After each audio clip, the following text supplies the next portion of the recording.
पहले ही यूक्रेन के 4 प्रांतों को कंट्रोल कर चुका है। अब खबर है कि पुतिन के आदेश पर रूसी सेना ने लगभग पूरे पूर्वी यूक्रेन पर कब्जा सा कर लिया है। दावा किया जा रहा है कि ये यूक्रेन की 7वीं बड़ी हार है। इधर हारते यूक्रेन की दुर्दशा देखकर यूरोप और नेटो ने यूक्रेन को अरबों डॉलर के हथियार देने का ऐलान कर दिया है।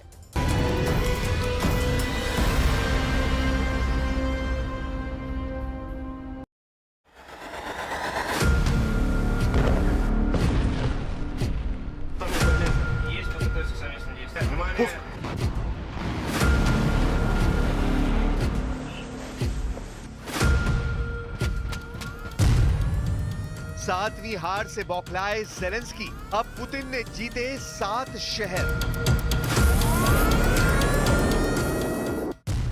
यूक्रेनी सेना की 7वीं हार ने नेटो और यूरोप के होश उड़ा दिए हैं। वॉर जोन से जो सबसे लेटेस्ट अपडेट्स आए हैं उनके मुताबिक रूसी सेना ने लगभग 3.25 साल की जंग में पहली बार एक साथ यूक्रेन के 7 इलाकों पर कब्जा कर लिया है। दावे तो यहां तक किए जा रहे हैं कि रूसी सेना के अचूक हमलों ने यूक्रेनी सेना को लगभग 472 मोर्चों से खदेड़ दिया है, जिसकी वजह से पूर्वी यूक्रेन का एक बहुत बड़ा इलाका रूस के कब्जे में आ गया है। इसे रणनीतिक तौर पर पुतिन की बहुत बड़ी जीत माना जा रहा है। पूर्वी यूक्रेन के डोनेस्क इलाके पर पूरी तरह से कंट्रोल करके रूसी सेना ने युद्ध के सारे समीकरण ही बदल दिए हैं। हम आपको दिखाने जा रहे हैं कि रूस की 7वीं जीत से ज़ेलेंस्की के साथ साथ यूरोपियन यूनियन और नेटो के होश क्यों उड़ गए हैं। हम आपको दिखाने जा रहे हैं कि रूस के कुर्स्क से बेलग्राद तक यूक्रेनी सेना कैसे हार रही है। हम आपको यह भी दिखाने जा रहे हैं कि अचानक रूस ने अपनी घातक मिसाइल किंजल और इस्कंदर से हमले बेतहाशा तेज क्यों कर दिए हैं। हम शुरुआत करते हैं उस खबर से जिसने यूक्रेन को अब तक की सबसे बड़ी हार दी है और यूक्रेन के हाथ से पूरा पूर्वी यूक्रेन लगभग निकल चुका है। रूस ने छीना पूर्वी यूक्रेन, उड़ा दिए सैनिकों के चीथड़े।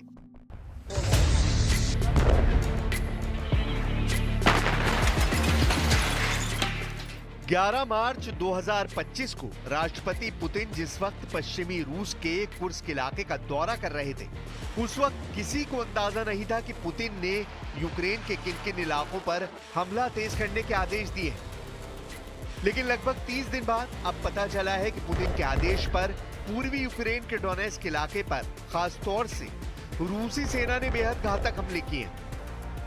दावा किया गया है कि पिछले 90 दिनों में ही रूसी सेना ने पूर्वी यूक्रेन पर फोकस करते हुए सबसे घातक हमले किए हैं।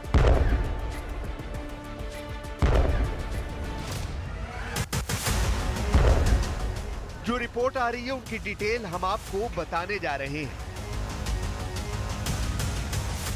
लेकिन उससे पहले जरा यूक्रेनी सेना पर रूसी सेना के हमलों के ये 2 वीडियो देख लीजिए। रूस का तोपखाना और इन्फेंट्री दोनों ही यूक्रेनी सेना पर भीषण हमले करने में जुटे हैं।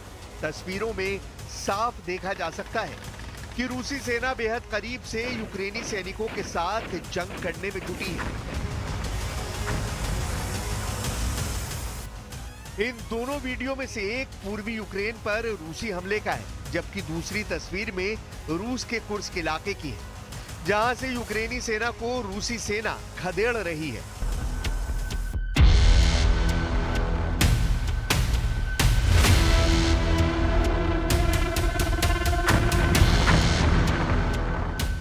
रूसी मिसाइलों के हमले, रूसी फाइटर जेट के हमले, रूसी ड्रोन के हमले, रूसी टैंक, तोप और रॉकेट्स से हमले यूक्रेनी सेना पर बेहद भारी पड़े हैं। जब से अमेरिका ने यूक्रेन से दूरी बनाई है, उसके बाद से यूक्रेन का एयर डिफेंस सिस्टम बेहद कमजोर साबित हुआ है। रूसी सेना आसानी से यूक्रेनी सेना को मार रही है। एक एक मोर्चे पर 300 से 400 से ज्यादा सैनिक मारे जा चुके हैं। हालात यह है कि महज 90 दिन में ही 472 मोर्चों पर 22,000 यूक्रेनी सैनिक मारे जा चुके हैं।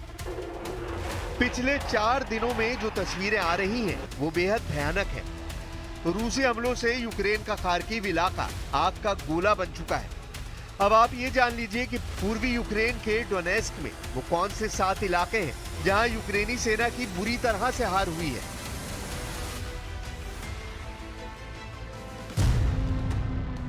अमेरिका स्थित institute for the study of war यानी ISW के मुताबिक रूसी सेना महज 48 घंटे के अंदर यूक्रेन के 7 सीमावर्ती इलाकों में जबरदस्त बढ़त बना ली है। ISW के दावों के मुताबिक पूर्वी यूक्रेन के डोनेस्क क्षेत्र में सिवरस्क, टोरेत्स्क, पोक्रोव्स्क और वेलिका नोवोसिल्का शहरों पर रूसी सेना के कब्जा करने का दावा है। यहां तक कि यूक्रेन के ज़ापोरिज़िया क्षेत्र में बढ़त हासिल कर ली है। इसके अलावा रूस के बेलगरद शहर के उत्तर पश्चिम में मध्य डोमिडोएका, वर्खनो काम्यास्के और उत्तर दिशा की तरफ पोक्रोव्स्क, वेलिका नोवोसिल्का पर पूरी तरह से कब्जा कर लिया है। रूस लंबे समय से यूक्रेन के लुहांस्क, डोनेस्क, खेरसोन और ज़ापोरिज़िया इलाके पर सितंबर 2022 से कब्जा करे बैठा है। जहां कभी रूसी सेना को बढ़त मिल जाती है तो कभी यूक्रेनी सेना रूसी सेना को खदेड़ देती है। Окремо доповідав сьогодні головком Олександр Сирський. Фронт, наша присутність на Курщині та наша присутність в Білгородській області. Продовжуємо вести активні дії в прикордонних районах на території ворога. І це абсолютно справедливо. Війна повинна повертатись туди, звідки вона прийшла. हम आपको यूक्रेनी सेना के हमलों और दावों से जुड़ा वो वीडियो दिखा रहे हैं जब यूक्रेनी सेना ने 7 अप्रैल को दावा किया कि उसने रूसी इलाके में घुसकर रूस के बेलगरद में तूफानी हमले किए और 30 से ज्यादा रूसी सैनिकों को ड्रोन और बम हमलों से मार डाला है।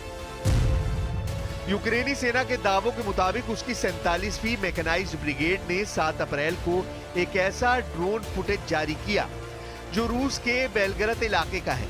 यहाँ इमारतों, घरों और पाइपलाइन में मौजूद कई रूसी सैनिकों को मार गिराने का दावा किया गया है। हैरानी की बात तो यह है कि अभी तक यूक्रेनी सेना ने कभी नहीं माना था कि वो रूस के बेलगरद पर कब्जा करने की कोशिश में जुटी है। लेकिन अब यूक्रेन के राष्ट्रपति जेलेंस्की ने भी ऐलान कर दिया है कि रूस के बेलगरद में यूक्रेनी सेना मौजूद है और रूस के बेलगरद पर कब्जा करने की कोशिश में जुटी है। जेलेंस्की ने 7 अप्रैल को दावा किया कि उनकी सेना रूसी सीमा क्षेत्रों में हमले कर रही है।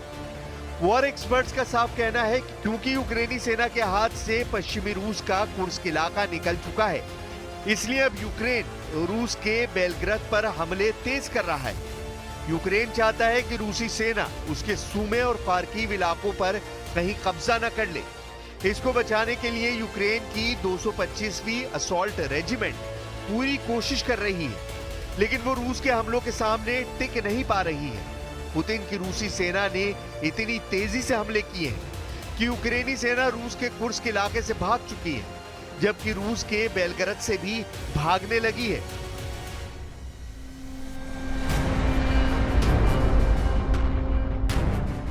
जब से डोनाल्ड ट्रंप अमेरिका के 47वें राष्ट्रपति बने हैं, उसके बाद से रूस के यूक्रेन पर हमले कम होने की बजाय बेहद तेज हो चुके हैं। हालात ये है कि राष्ट्रपति ट्रंप किसी भी कीमत पर पुतिन के खिलाफ खुलकर युद्ध नहीं करना चाह रहे हैं,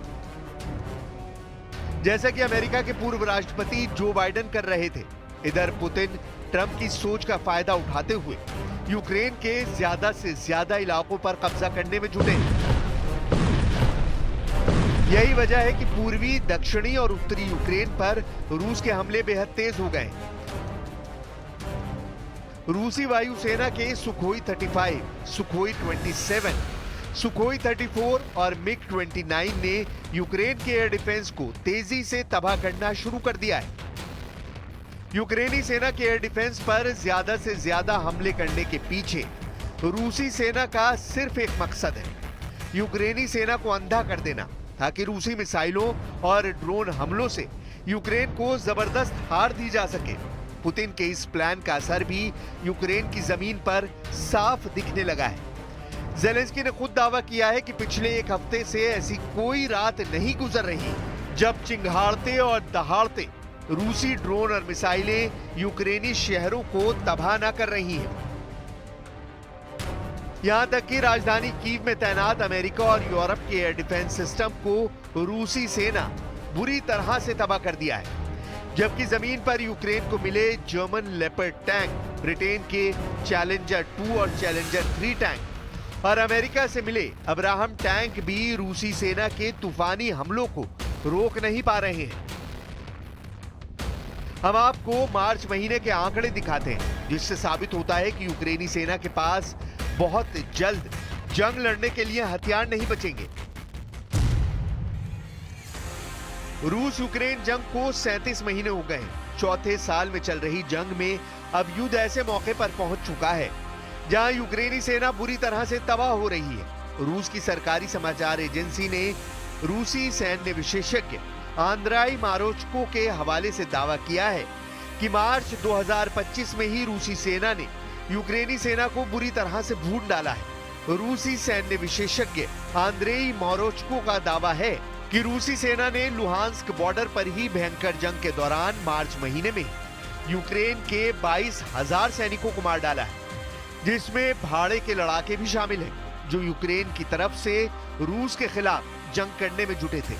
रूसी आंद्रेई मारोचको का डंके की चोट पर दावा है कि यूक्रेन सेना को फरवरी की तुलना में मार्च महीने में 13 गुना ज्यादा सैनिकों का नुकसान हो चुका है। फरवरी में रूसी सेना ने सिर्फ 1800 यूक्रेनी सैनिक मारे थे, जबकि मार्च में यूक्रेन के 22,000 सैनिक मारे जा चुके हैं। यहां तक कि रूसी सेना के T-90 और T-72 जैसे T सीरीज के टैंकों ने भी यूक्रेनी सेना के टैंक और बख्तरबंद लड़ाकू वाहनों को भारी नुकसान पहुंचाया है। आंद्रेई मारोचको का यह भी दावा है कि लुहांस्क बॉर्डर पर ही यूक्रेन के 1100 टैंक और बख्तरबंद वाहनों को रूसी आर्टिलरी और टैंक бригад ने ура दिया है। Географія та жорстокість російських ударів не просто іноді, а буквально кожного дня, кожної ночі показує, наскільки Путіну плювати на дипломатію. Ми вже кілька тижнів маємо саме американську пропозицію про безумовне припинення вогню. І щодоби фактично у відповідь на цю пропозицію російські дрони, російські бомби, артилерійські обстріли, балістика. Росія заслуговує на збільшення тиску на неї, на всі. अब देखना होगा कि 7 नए इलाकों में हार के बाद यूक्रेन रूस से कैसे मुकाबला करता है।